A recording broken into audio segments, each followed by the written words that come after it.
Welcome to another episode of Live from the Blue Seats. I'm your host, Rob, joined this week by Dave. JL's doing the producer thing, but you will not hear his voice this week. I am back after a little bit of a hiatus, but, as hockey season kicks into gear, we're getting ready for, the meat of it and the real thing as the Rangers are about halfway through their preseason schedule. Looking forward to opening night on October 7th. So, Dave, how are you doing before we hop into this thing?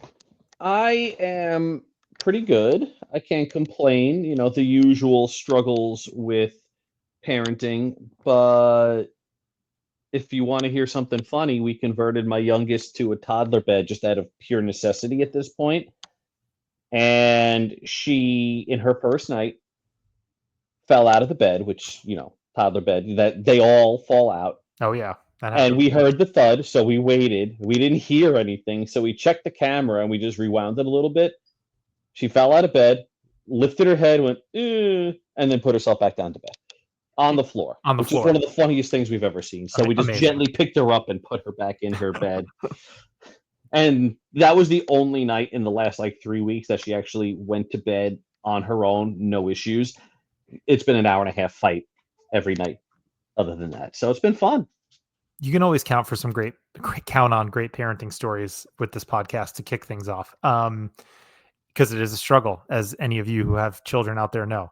But we love them. They make our lives amazing. And as you're saying that, my wife is coming in looking at me going, you're talking about the kids, and I know Rob has a similar story and similar experiences that we are. So she got that look on her face like, oh my God, I can't wait till this kid goes the fuck to sleep.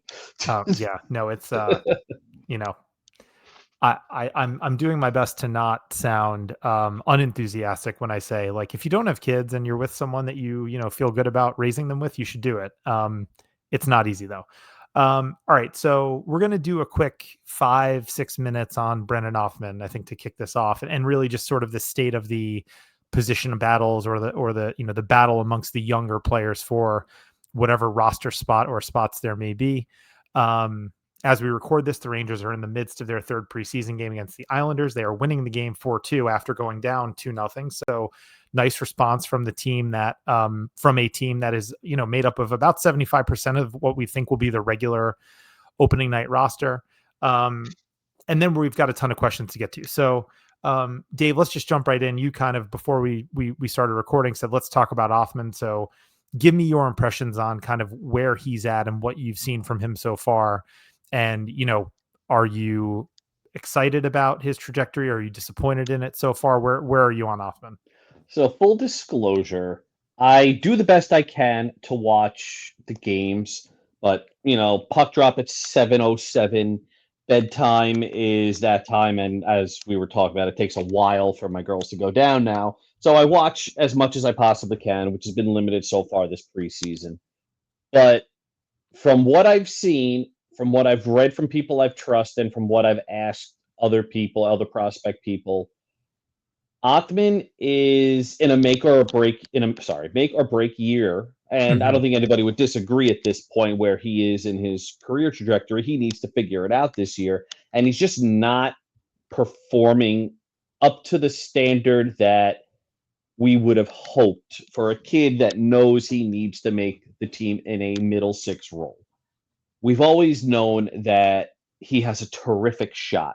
He's willing to go to the dirty areas. He's a decent enough skater. He plays with an edge, but it's not showing up in his overall game. He's less than the sum of his parts. And it's frustrating to see. I think that's a good way to put it, because, and I think we've talked about this a little bit on previous podcasts where, even Brett Berard in kind of a similar amount of games as, to Othmann with worse underlying numbers, to be fair. I know, look, Othmann did have some decent underlying numbers, he was able to, find his way into 10 points. I think he had 4 goals and 6 assists or 5 goals, whatever it was. And, for Othmann to get an extended look last year, play a decent amount of time in the top 6, he wasn't totally relegated to a fourth line role, especially as the season wore on and it became clear that the Rangers weren't going anywhere. And the fact that he couldn't, put up points, I know points aren't the be all end all, but it was kind of like, okay, something's not translating here. And what is it, right? And it reminds me a little bit, Dave, on a slightly smaller scale. It reminds me of the Capo Caco thing where, you know, he developed into a very good two-way player. And yes, you could certainly critique the ice time and the limited opportunities as the Rangers, sort of loaded up on very talented top 6 wingers around him and sort of blocked him from a larger opportunity, which similar things could be happening to Othmann here.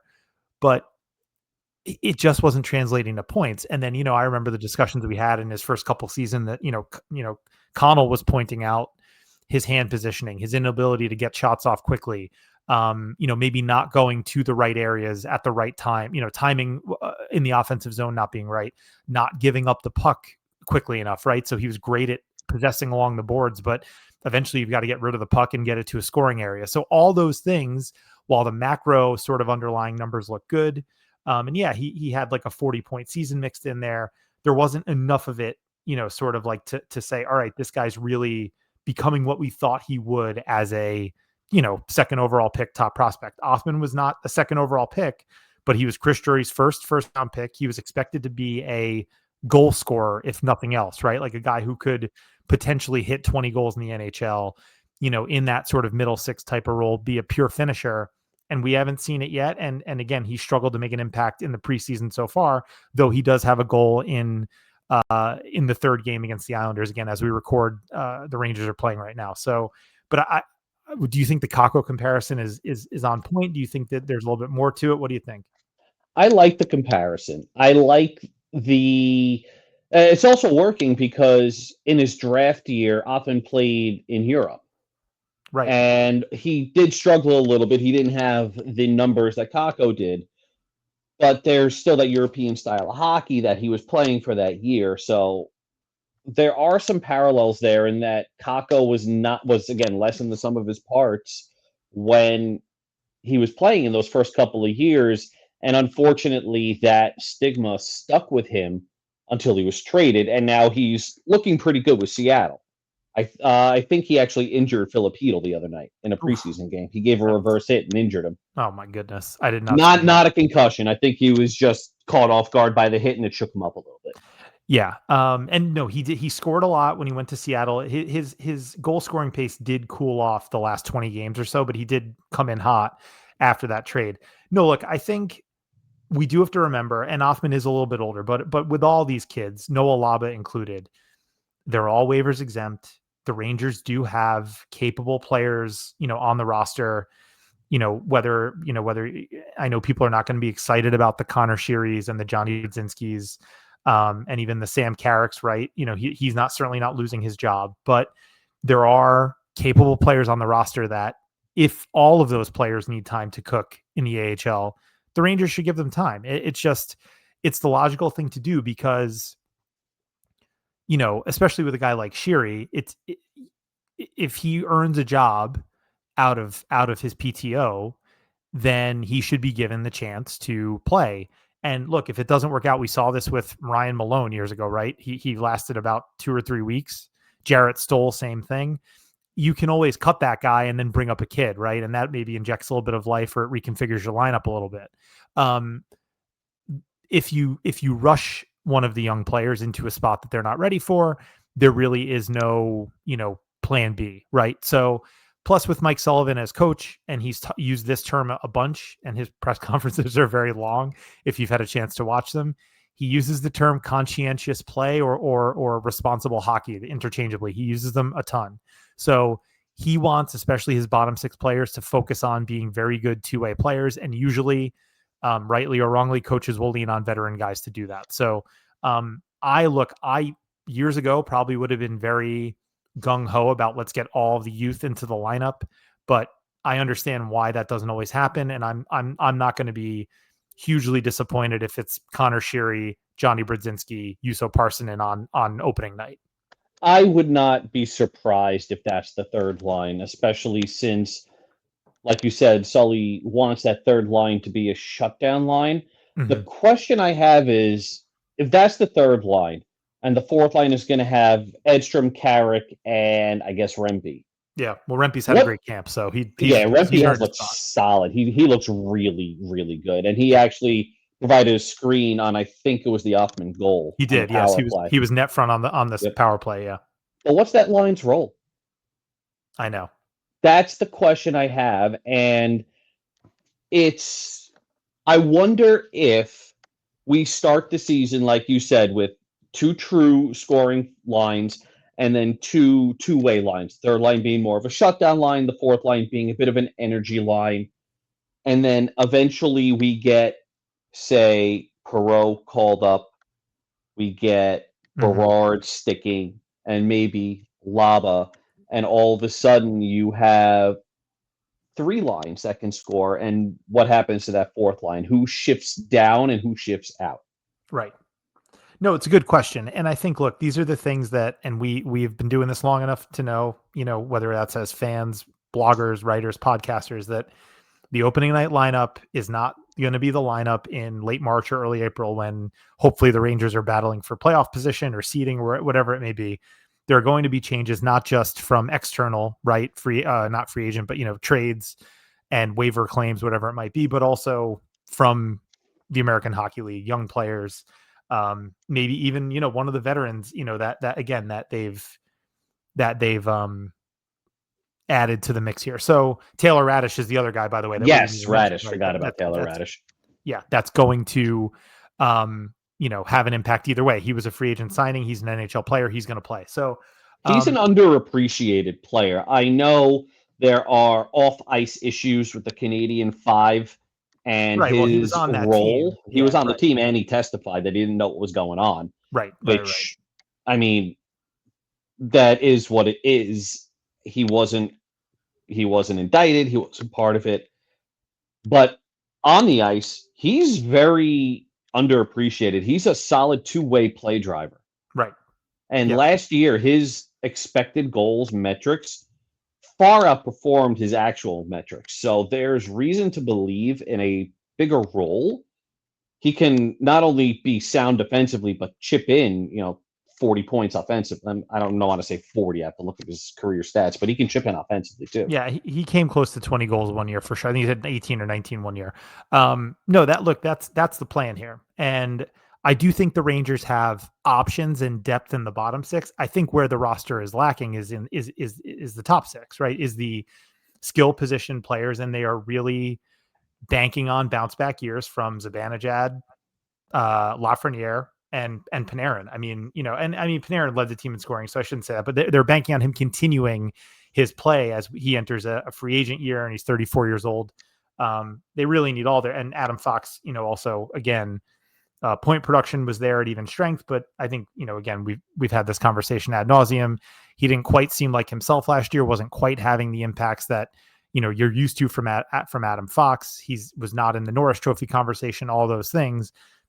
I think this year they're relying on a return to him being an unquestioned elite defenseman. So with that, let's get to the questions, because like we said, we have a bunch of them, and that usually leads us down some pretty interesting paths. Yeah.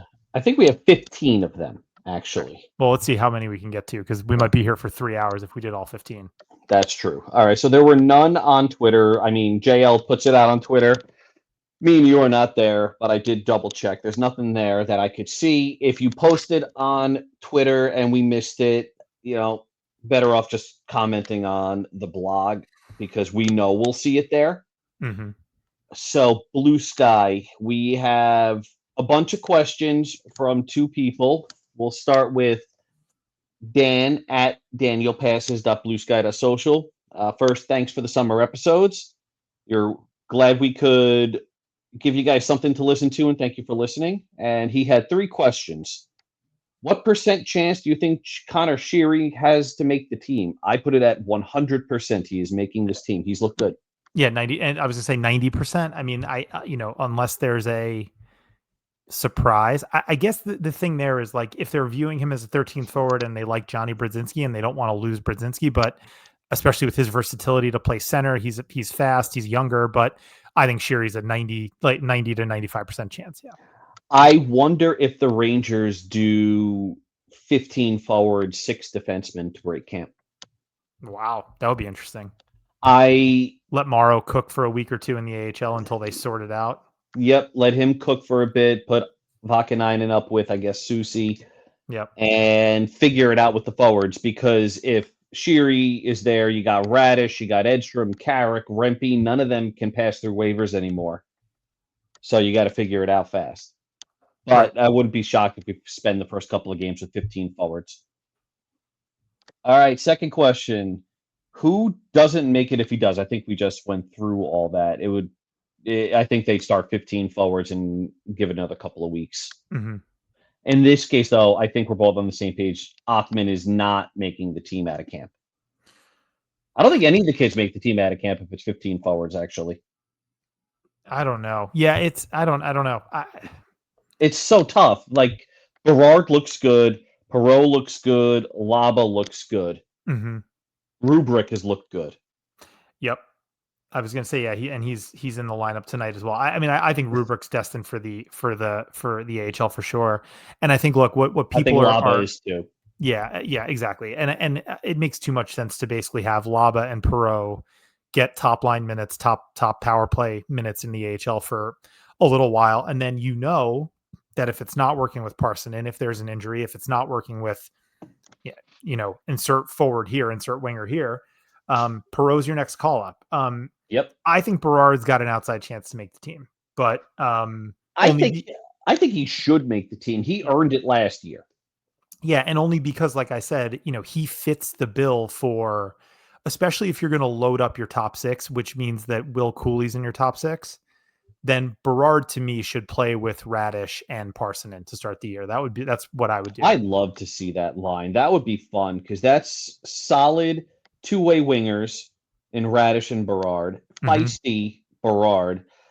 My thing is, and I said this last week, and again, I'm prefacing, I don't hate Parson. I just haven't seen Me either. anything from him that screams he's the guy. And I don't think he's the guy, but going back to the 15 forward thing, the guy that I think would get waived is Parsonen.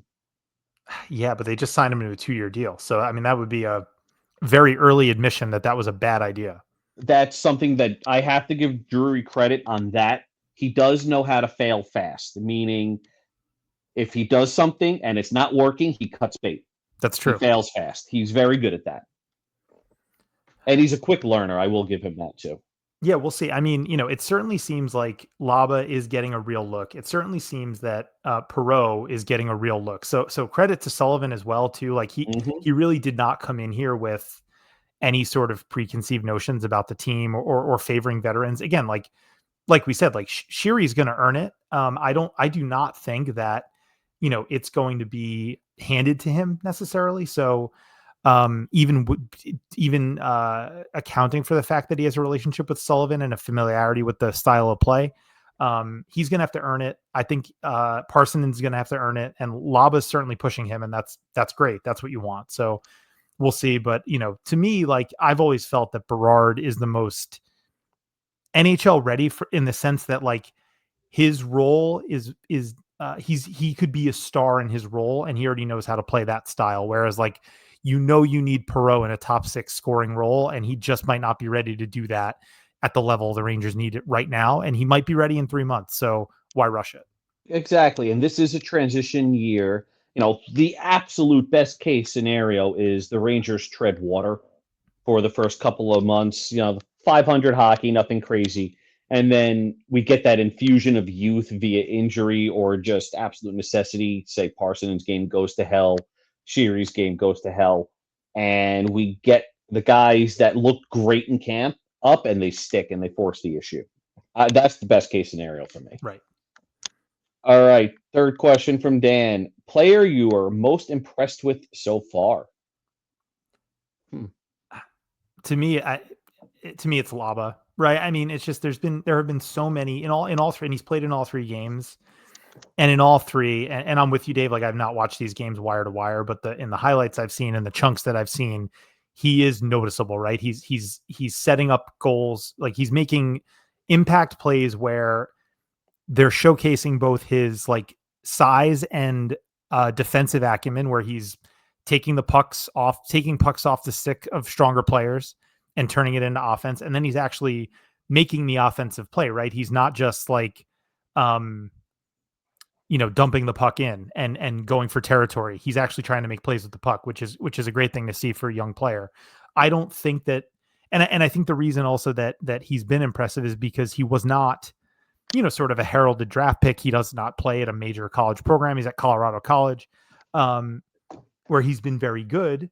But he looks like, and maybe it's the number too. And I know he's not left-handed like this player, but he's kind of got like the build and sort of a similar skill set to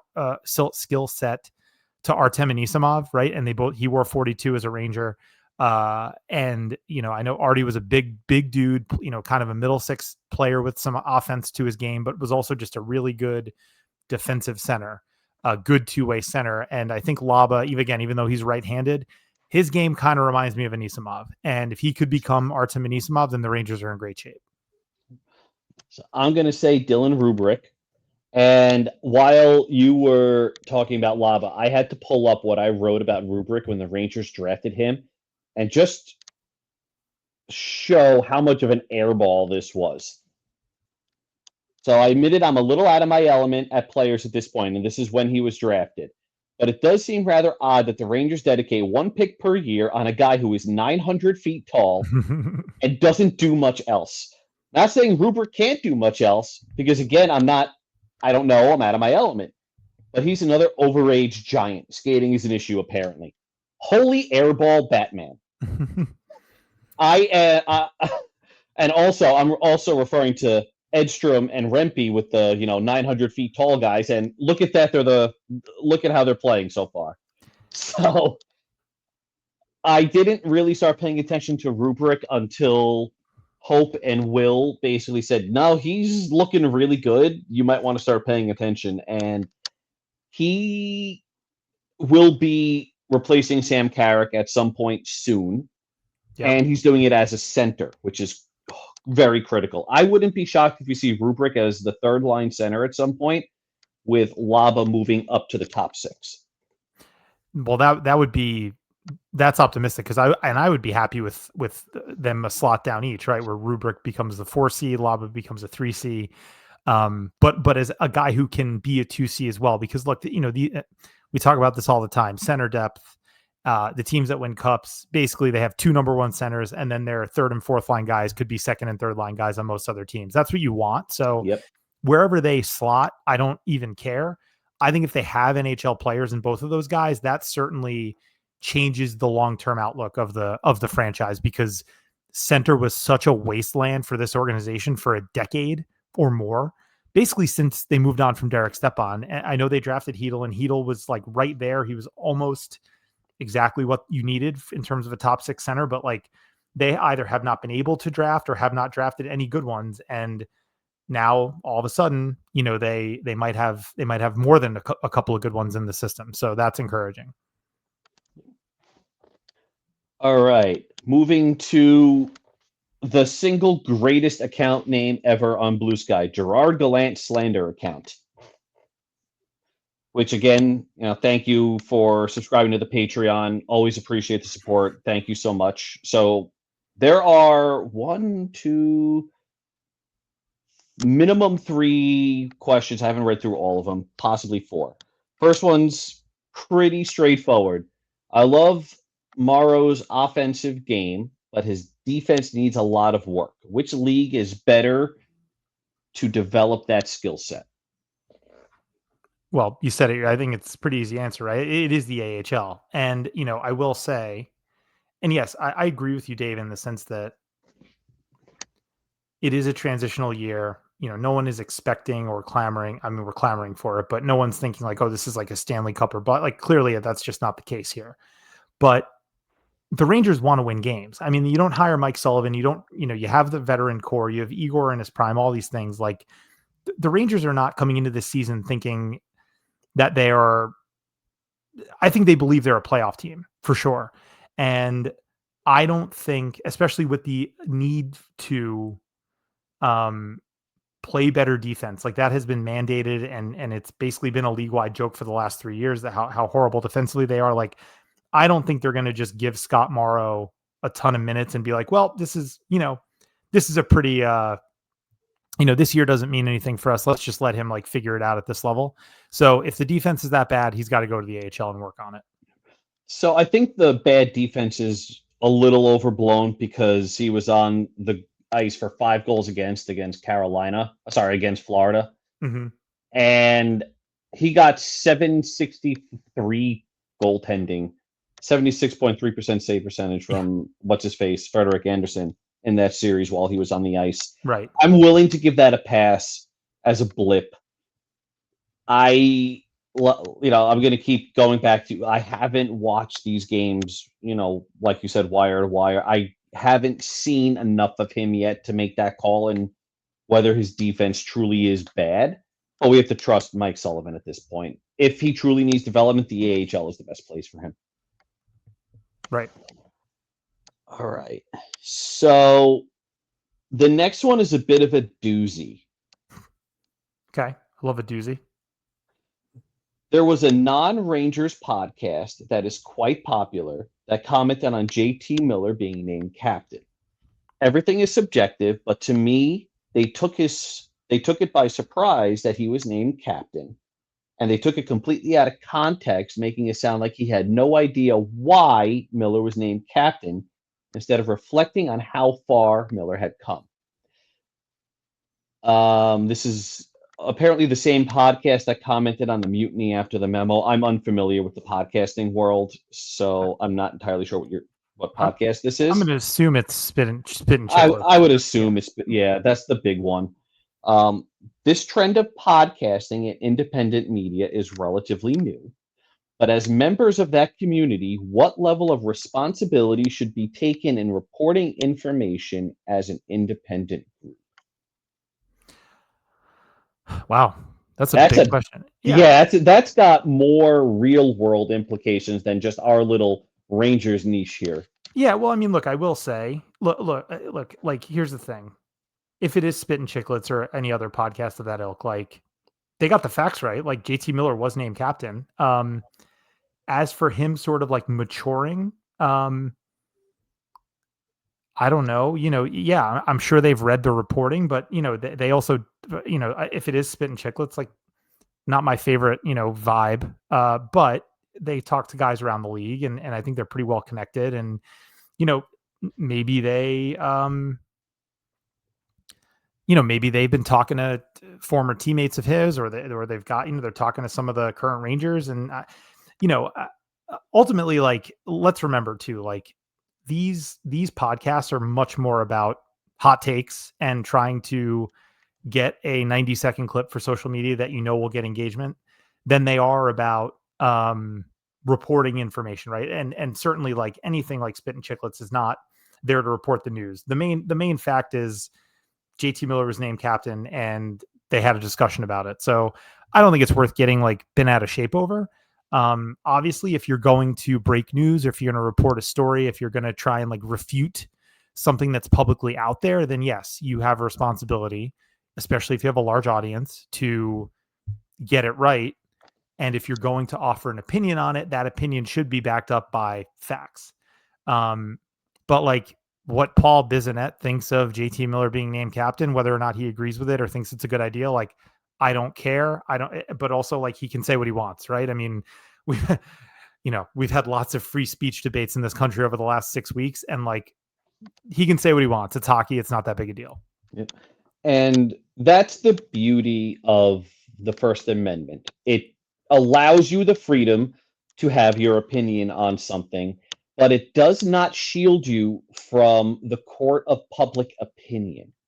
You can say something, you're not going to get arrested unless you shout, fire in a crowded building or bomb on an airplane. Like, free speech does have some limitations.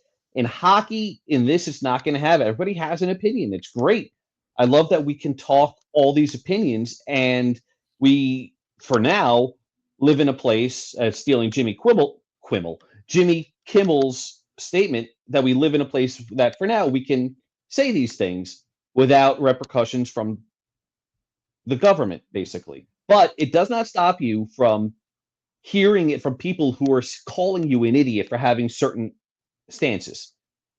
Right. And that's my stance on Spit and Chicklets is, listen, they have a very entertaining podcast. I understand the appeal. I personally don't listen to it because it's not my thing. I don't even think I think I've listened to maybe half of our podcast that we record. I don't Right. listen to anything. So in that regard, it's great that we can have something to talk about, but there's a difference between what we do and what they do. And I want to make sure we're very clear on this. Like you said, they're really going for sound bites, or it appears that they are going for sound bites, I should say. We do a lot more fact based discussion, and that's not something that's going to stop. We have It's opinions also based on facts, and we cover both sides of the story. Miller, yes, was a dick when he was first here, but he has since matured. And I've spoken to people from Vancouver, from the Rangers back then, who say he's basically pulled a 180 in his personality. yeah, and also, look, there was the Elias Pettersson stuff and but that's okay. Like sometimes guys don't get along and who knows whose fault that really was. But there really has not been um any speaking of reporting, right? Like any real story reported out about that whole feud. It was just known that it was a feud and it couldn't last. So, look, ultimately we talk about only the Rangers and that enables us to go deep on subjects and have like deeper knowledge than everybody else, right? Other than other Rangers fans and podcasts. But like Spin Chicklets covers the whole league a lot, 32 Thoughts covers the whole league. So, ultimately they're not going to go as deep.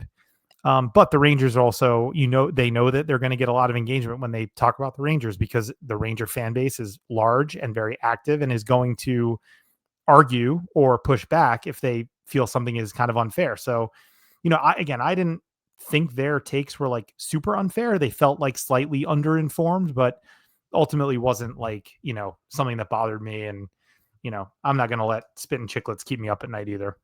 Yeah. So that's another one. Note the source of what you're listening to. Like like we said, there are certain podcasts and sites out there that pull the Stephen A. Smith thing where you're just going for a soundbite to get engagement. And then there are others, like, again, I'm going to pat ourselves on the back, like us. We don't really go for the sound bites. We go for actual discussion, intelligent discussion. And there are a lot of sites out there that do that. I'm going to give a big shout out to Tom Ertz, who is almost single handedly bringing Blue Line Station back Mm-hmm. as a solid Rangers outlet. He is a phenomenal person to read, and you should go read his stuff over Blue Line Station. It's great. Stick to people that you enjoy listening to, that you enjoy reading, and you won't go wrong. It's hockey. Totally. All right. Last question. How long into the last question from Blue Sky from Gerard Gallant account. How long into the regular season should we allow before we start evaluating the special teams, both power play and penalty kill? And do you imagine that the Rangers will be relying more on their second units this season under Quinn, Sacco, and Sully? Good question. I think you probably want to give the special teams a longer sample than like the whole, because we always talk about Thanksgiving, the quarter poll of the season, right? 20 games, you give everything 20 games. So that's a good kind of first check-in. But even if one or both units are struggling at that time, I would give it another 20 games. Let's see where they're at mid-season, January, mid-January, before the Olympic break. Because that will also inform the trade deadline, and as will their sort of standing within the rest of the league and the conference. If it feels like they need to drastically improve their power play and or penalty kill, then they should have that in mind when they go do their shopping at the deadline. Also, you have to remember these things fluctuate so much year to year. Like I know the Rangers had was a bit of an anomaly. They had a top 5 power play for like multiple years in a row. Most of the time you'll get a little bit more variance than that, even with the same players and personnel and coaches. The Rangers obviously have not had the same coaches, but um, in terms of the other part of the question about the second units, I actually think it's going to be a lot of the top unit. I just think it's very hard to take Adam Fox and Artemi Panarin off the ice when you have a man advantage. I think with the PK, like, yeah, you're going to shuttle through the units as you normally do, right? You get fresh guys on when you can, but I think the power play is still going to have, that first unit's still going to get a lion's share of the time. They're going to be out there for the first minute and 20 seconds of every power play. Easily. And how can you not send out a power play that has JT Miller, Mika Zibanejad, Adam Fox, Artemi Panarin, and Vincent Trocheck? Right.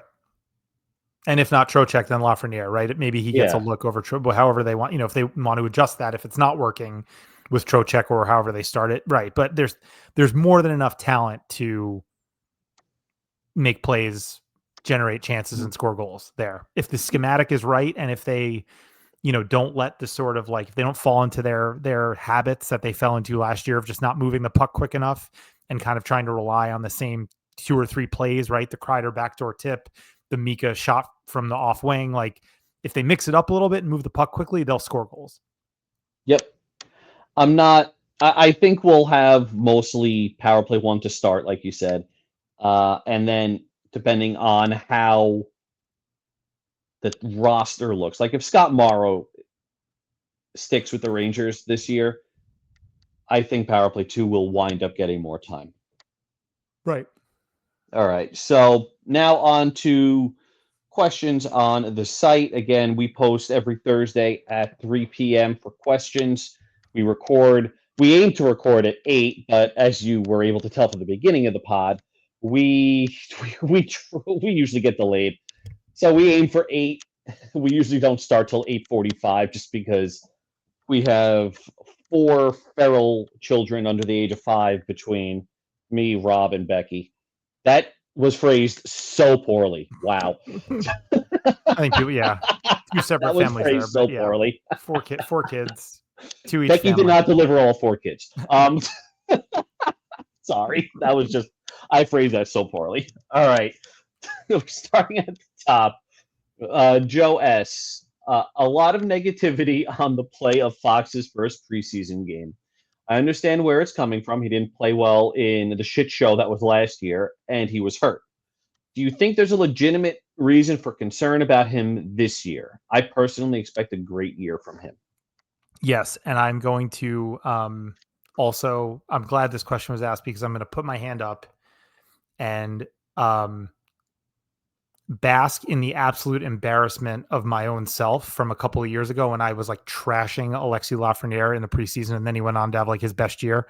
So 2 years ago, if you remember, he was dreadful in the preseason, and that was coming off a tough year. And there was all these rumors about his work ethic and his teammates were questioning how bought in he was, all those things.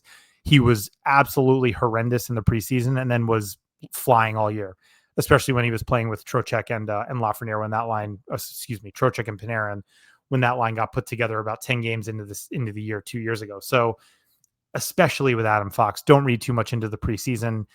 Him and Gavrikov, I think I read in an article yesterday, had like a 72% expected goal share in that game, even though he had a crucial, a very boneheaded turnover that led to the tying goal. Would not worry too much about that. I think he's going to be just fine. And I do think that there is added motivation to prove a lot of doubters wrong this year. That's been the reporting all year, all off season, I should say. He's, been added in the gym noticeably. I don't think any of that is by accident. I think I would expect a great year from Fox as well. I love how we're having this discussion with Fox having a down year in quotes, when last year he still put up 10 goals and 61 points. He had 51 assists in last year's train wreck where the power play couldn't score to save their lives. And this is a down year. And he had the best expected goals share on the team, 55%. The next highest on the team was 47%. So what does that tell you? Yeah, like without him last year, they're probably the worst team in the league.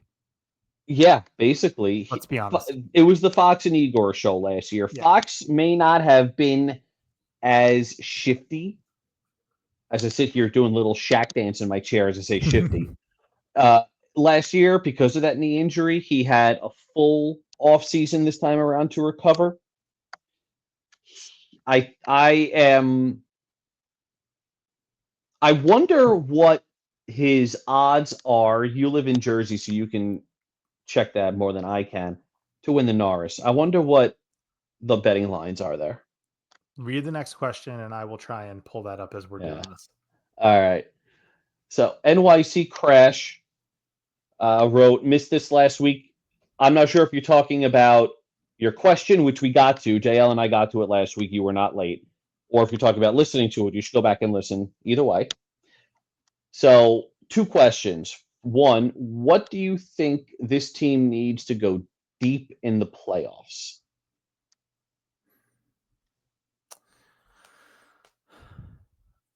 What There's does a, this team need to go deep in the playoffs? Um, so do they have what do they need to add or play like to stand up to teams like Florida, Edmonton, Dallas, Washington, sorry, Carolina, yep, I etc. got it.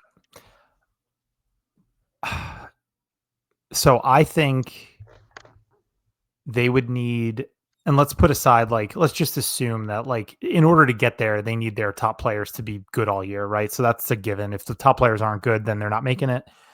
Um, they would need the bottom six, and particularly that third line, however it's composed, to be like the best third line in hockey, essentially. And I mean that like as a two-way third line, like dominant possession wise, scoring enough at 5-on-5. And like, the players that I think of when I think of like the Florida Panthers, I don't Kachuk, Barkov, Ekblad, like all those, Marchand when he came in late last year, like I put those guys aside. Like the guys on that team that catch my attention when I'm like, okay, why is this team so good? Are the guys like Gustav Forsling, who is a shutdown defenseman, and like Eetu Luostarinen, who doesn't score a lot of goals, but does have a handful of big ones every playoff run, and also probably has, I'm not looking at his charts or his metrics right now, but is just always in the right spot at the right time and probably has ridiculous 5-on-5 metrics. And Evan Because Rodriguez while you're talking yes, about that. right, exactly. So, basically what you're looking at is, can Juuso Parssinen become Eetu Luostarinen? They have similar names. They're both Finnish. Um, can Taylor Radish become a little bit of an Evan Rodriguez, or does that end up being Berard or Perot or Othmann, however it shakes out, right? A guy who can score on any line and is a great, a really impactful two-way player. Does They need Braden that. Schneider turn into Gustav Forsling? Right. Or does Gavrikov live up to the deal and just become Jacob Slavin, right? I mean, that would be Yeah. the other comparison there. Um, and I think that's possible. Certainly. I think Gavrikov is going to be really good, but that's like what they need. They need their bottom six to be a representative shutdown. Like, you can't do anything against the Rangers bottom six. Um, and if that happens, then yeah, I think they vault right into that conversation because, look, the roster composition, again, I know people feel like it's a little bit of an underwhelming roster and they kind of have them pegged to be like a seventh, eighth, ninth place team. I look at this team as they're not that dissimilar, like in terms of their structure from like roster construction. They're not that dissimilar, like from the Dallas Stars. The Stars kind of have their old guard with Sagan and Ben, who I know Ben had surgery for a collapsed lung. That was a big piece of news that came out today. Hope he's going to be okay. Um, but they've got this old guard. Then they've got the younger players like Robertson and Wyatt Johnston. They've got Miro Heiskanen. They've got the goaltending with Ottinger. But then like it's just a lot of like, I don't want to say like, nameless, faceless guys, but that's the team that I think of that like the Rangers could sort of model themselves after that style in terms of roster construction and contend if everything goes right. I want to add to that the Rangers need to, tying it back to special teams, have solid special teams. What cost them in the 2024 series against Florida was their penalty kill going 50%. That single-handedly cost them the series. Yeah. If they can figure out special teams and play a 50% puck possession game with Mike Sullivan's systems simplifying the defense, I think they'll lack a little bit on offense, but with Igor and net, if they put up 2 goals with that level of defensive responsibility that we're expecting with the Sully team, they can win a lot of games 2-1, 2 Yep. nothing. I think there's a good chance. And by the way, like Pittsburgh was very much this way. Again, you think of Crosby, Malkin, Letang, and you think that they were some like high flying, high scoring team. Like Pittsburgh was actually a very boring, mostly low event team. Um, Always very structured, always extremely good in terms of chances against, right? Not giving up too many chances. Especially before, they really started getting old, and the roster really needed to be turned over. They were very hard to even get shots on, let alone score on. Um, and they didn't really have great goaltending, and they still were able to win 2 Stanley Cups. So I think you're right, Dave. Like I think we're in for a lot of 2-1 hockey this year, and I think that's going to be a welcome change for everybody because the Rangers have been more of a track meet team, and that has suited them in previous iterations, but that's clearly not the identity that Chris Drury is looking to build here with the types of players that he's brought in. Yep. By the way, I got those odds for you. Norris Trophy odds. Fox has the fourth shortest odds, but there's a big jump. So Makar is plus 165. Quinn Hughes is plus 210. Then it jumps to Zach Werenski. He's third right now at plus 1,700. Fox is plus 2,000. So 20-1 to win the Norris. That is not a bad price at all. Honestly, I would put $10 on that. Yeah, I would too. All right. So that's what we think of Fox, by the way. I think he's going to put up a Norris caliber season. Yeah, I'm with you. All right. The second question from NYC Crash is not really a hockey question. There's been a bunch of spam on the site lately. I've been creating rules in the commenting section, in the commenting dashboard to address that. It's not sticking. I got a little bit more work to do on that, and I'm working on it though. Good update. All right. Captain Jack gives us opening night lines and asks for our opinion. First line, Perot, Miller, Zibanejad. Second line, Panarin, Trocheck, Laugh. Third line, Cooley, Parson, and Edstrom as your shutdown line. Fourth line, Berard, Carrick, Rempe as your energy line. I don't dislike it. I don't think it's what's going to happen. I don't necessarily like Edstrom as on his off wing on a shutdown line. That's my nitpick there. I think that's a good nitpick though, because that's a pretty major thing. I mean, look, you don't. The strength of the Rempe or Edstrom, Carrick, Rempe line, if we're going left to right, is the fact that it's two homegrown guys and Carrick's on a very reasonable deal. They're slotted in appropriately. Once you start moving any of those three players up in the lineup, you're severely weakening your team, in my opinion. And that's not to speak ill of any of them, but that's an ideal fourth line because it doesn't cost a lot of money against the salary cap and it can be effective. What that means is you should have better players in your third line, guys that make a little bit more money, that can score a few more goals. And again, I understand why he's been left out. I don't think he's played in a preseason game. That's part of it, but Taylor Radish is very clearly going to be on this team's third line.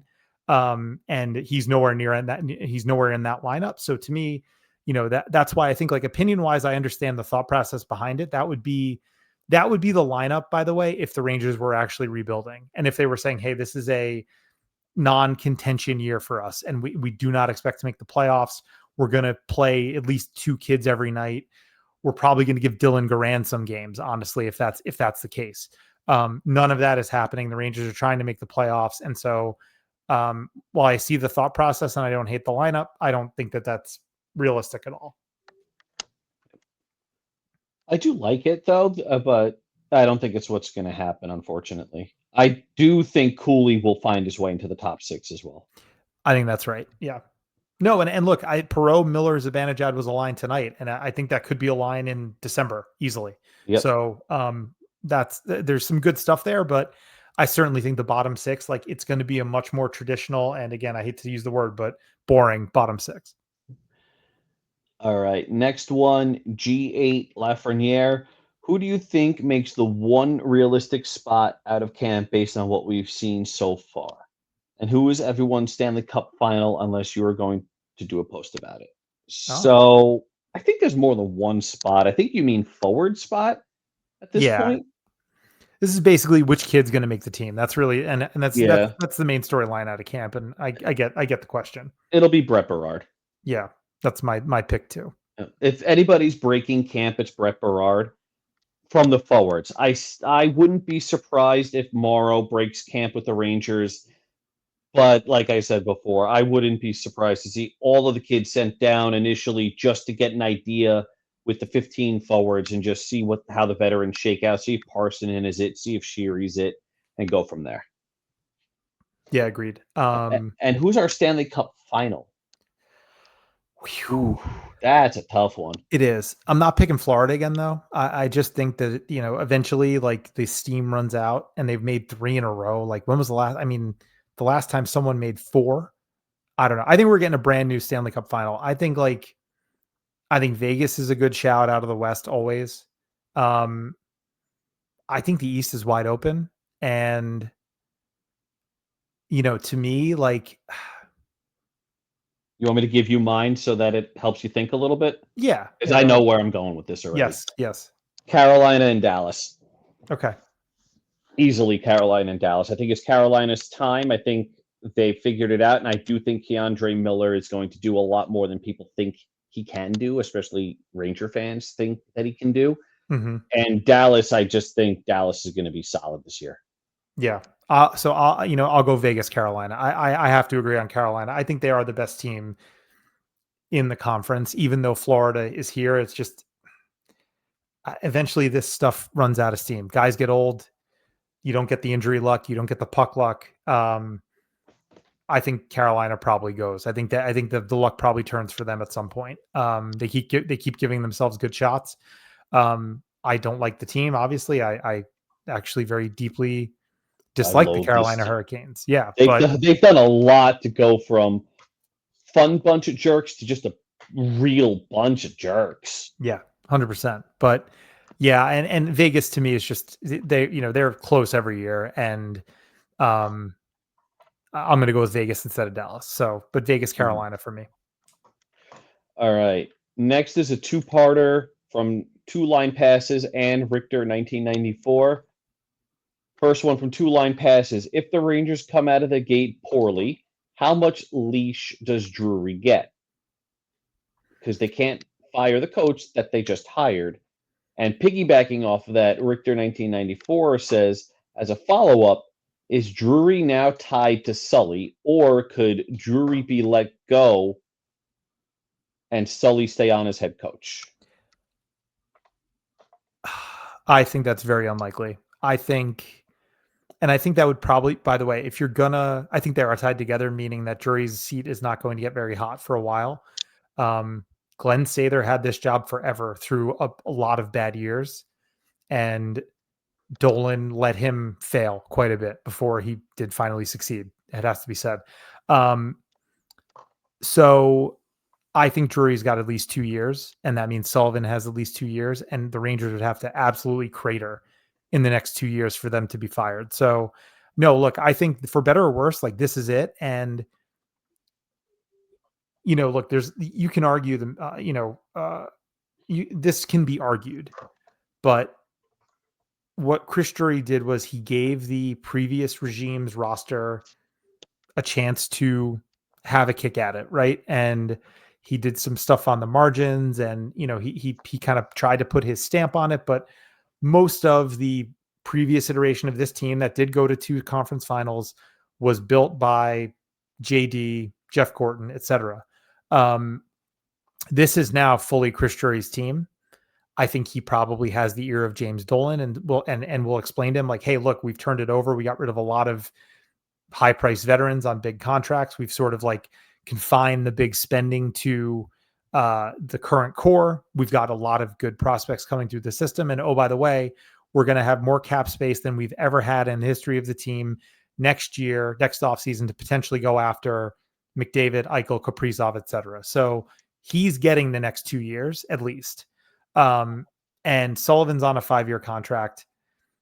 I think we've got at least 2, maybe even 3 years of Drury and Sullivan together. I don't think his seat is hot at all. Yeah, I don't have much to add there. You hit the nail on the head. We got a couple of years of this, and then we'll see where it goes. Yep. All right. Next one from Nikki70. It's an interesting one. Do you think Panarin needs to be a part of this team for Kirill Kaprizov to even consider signing here, assuming Kaprizov makes it to free agency? Not saying he's on Drury's radar, but just a hypothetical question. I don't think so. These guys are professionals. I think Panarin is aware that this could be his final season in New York, unless he's going to take a hometown discount. I don't think the two are connected, but either Panarin or Zibanejad need to go for them to just have the cap space to fit Kaprizov. Yep. No, I totally agree. Not much to add. I think if Panarin wants to stick around for 2 or 3 years on a cheap deal, then yeah, I think it will further entice Kaprizov, but I think he'd be interested in New York no matter what, if the money's there. If the money's there, everybody's interested in New York. It's not like anything the Rangers did would ever take away from the appeal of New York City. Exactly. All right. Last question from Blue Shirts. Should Noah Laba and 71 be at 71? Help me out here. Is that Parsonen? No. Who the hell is 71? Oh man. What's the full rest of the question? Maybe that'll make context clues. It is Parsonen. Okay. Wow. Okay. Thanks for making us actually Google something, because I would never have guessed that was Parson. By the way, we call him, I know it's a hard name to spell out and type, but like we call him Parsnips in a group chat of mine. And we also use like the onion emoji if we want to use an emoji for instead of typing out parsnips, because they're both root vegetables. It makes a lot of sense if you think about it. So if you don't want to type out Parsonen and you don't want to use his number because I don't have the numbers memorized yet, go with parsnips. That'll or just parse as they call him. There's a lot of turnover and there's a lot of kids in camp that we don't know the numbers for yet. So bear with us. Yeah, exactly. Like, you got guys wearing like 87. So, or, whatever. I guess not 87 because that's Crosby, but you got guys wearing some weird numbers out there. So it's hard to keep track. Yeah, you got Charlie Conway numbers out there. Yes. So, all right. So should Laba and Parsonen be a 2C combo on the third line? Okay.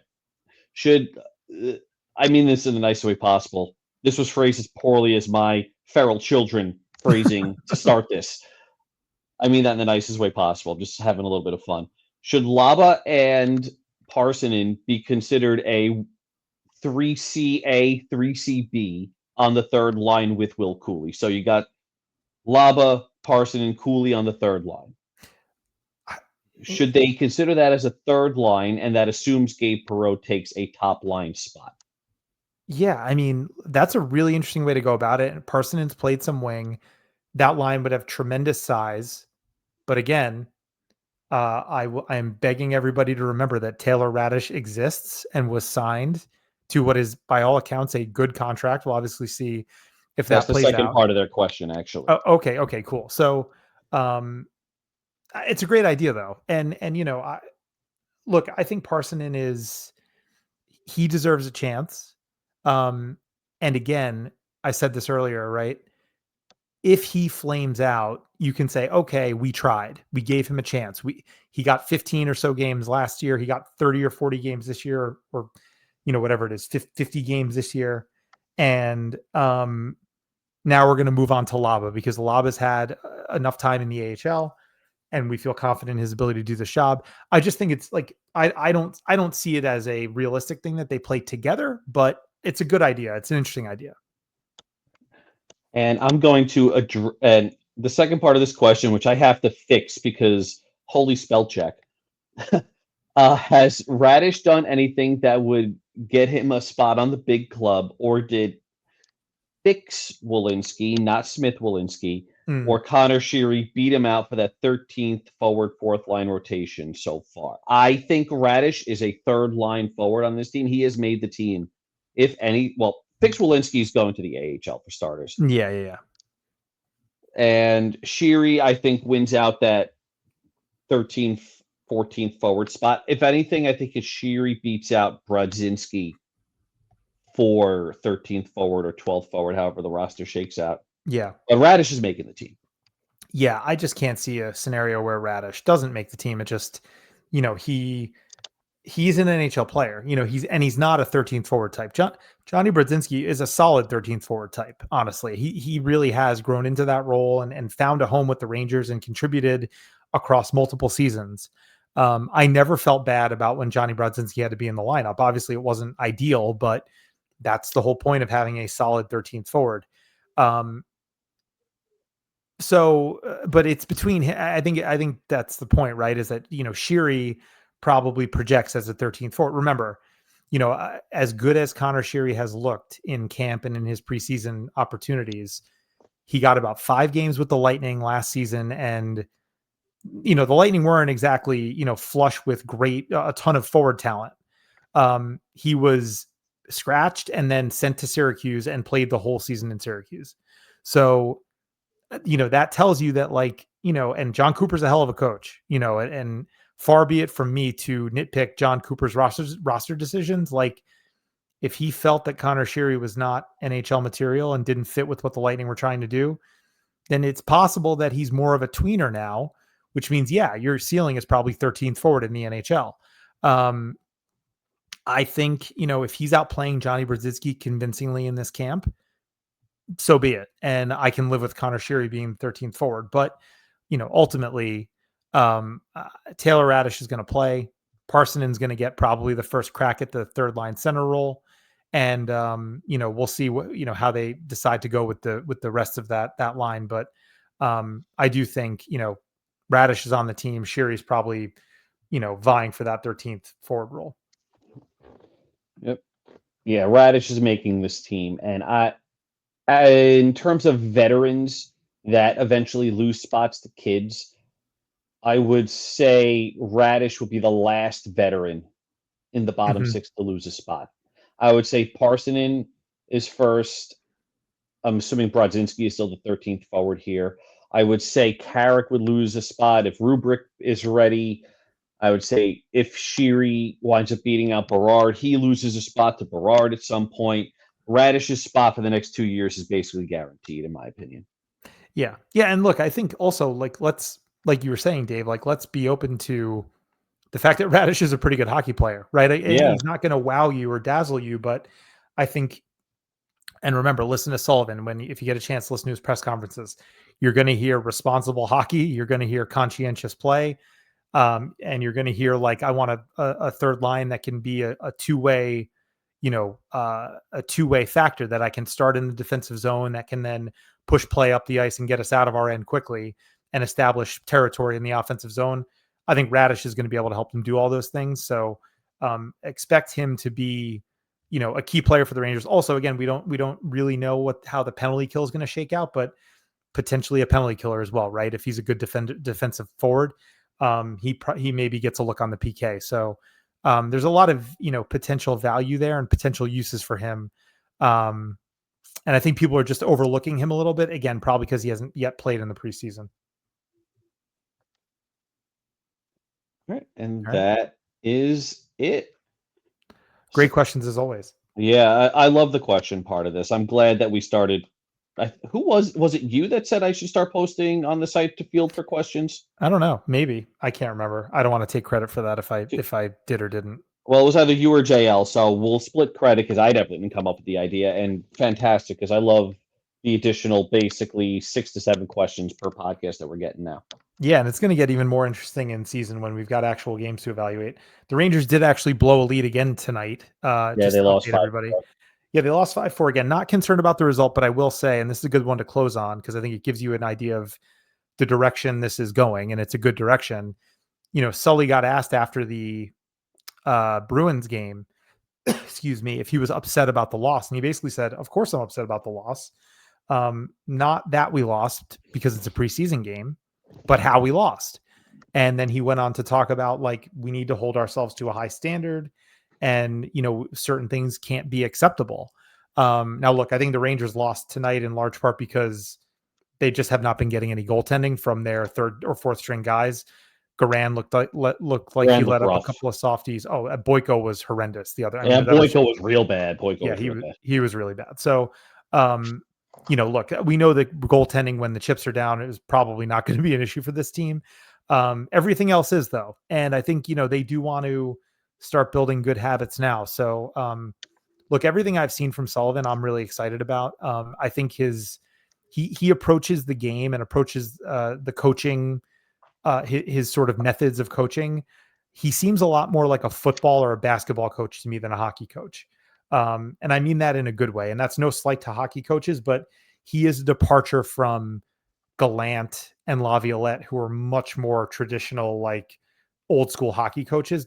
Sullivan does have a little bit more of a in-depth, modern, like I said, like more technical and more considered football or basketball coach. That's kind of the vibe I'm getting from him. And look, I think he's a great coach, and I think it's going to have actual impacts on the team.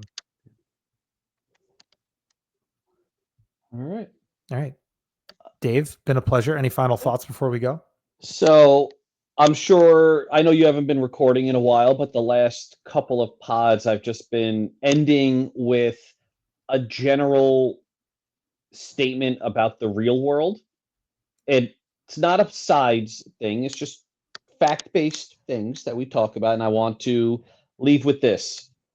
Acetaminophen, Tylenol, was not discovered until the late 1800s, but was not in use, widely used and available over the counter until the early 1950s.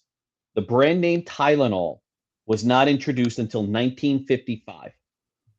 Autism was first discovered in 1911, but not formally recognized with its current definition. So as we see it today, until 1943. 1943 for autism's current definition, 1955 for Tylenol. They're not related. And those are just facts from Dave. Yeah, those are straight facts. Google it. Note your sources and where you're getting things from. That's all I have to say. We appreciate everyone listening, and we look forward to doing this again next week. We are 1 week closer to regular season Rangers hockey. Can't wait. Talk to you guys soon.